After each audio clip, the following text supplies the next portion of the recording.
বর্ষার বৃষ্টি শুরু উত্তরবঙ্গে, মূলত আংশিক মেঘলা আকাশ। সোমবার বেলায় মেঘলা আকাশের সম্ভাবনা, গরম ও অস্বস্তির সঙ্গে বিক্ষিপ্তভাবে বজ্রবিদ্যুৎ সহ ঝড় বৃষ্টি চলবে রাজ্যের সব জেলাতে। কলকাতা সহ দক্ষিণবঙ্গে সপ্তাহভর ঝড় বৃষ্টির সম্ভাবনা। হাওয়া অফিস জানিয়েছে মঙ্গলবার বঙ্গোপসাগরে তৈরি হবে নিম্নচাপ, তার প্রভাবে বুধবার থেকে ভারী বৃষ্টি শুরু গোটা দক্ষিণবঙ্গে। বৃহস্পতি ও শুক্রবার বৃষ্টির পরিমাণ ক্রমশ বাড়বে, উপকূলের জেলায় বৃষ্টির সম্ভাবনা বেশি থাকবে। বুধবার থেকে সমুদ্র উত্তাল হওয়ার সম্ভাবনা রয়েছে। সোমবার ঝড় বৃষ্টির সতর্কতা রয়েছে উত্তর 24 পরগনা, দক্ষিণ 24 পরগনা, বীরভূম, মুর্শিদাবাদ ও নদিয়ায়। উত্তরের 8 জেলাতেও রয়েছে বৃষ্টির সম্ভাবনা।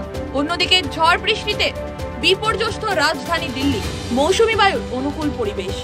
আন্দামান নিকোবর দ্বীপপুঞ্জে বর্ষা এসে পৌঁছেছিল 13ই মে। 8 দিন আগে কেরলে ঢুকেছে বর্ষা। বাংলাতেও আগাম বর্ষার অনুমান আবহাওয়া দফতরের। সোমবার কলকাতায় সর্বনিম্ন তাপমাত্রা 27.8 ডিগ্রি সেলসিয়াস। বাতাসের জলীয় বাষ্পের পরিমাণ বা আপেক্ষিক আর্দ্রতা 68 থেকে 91%।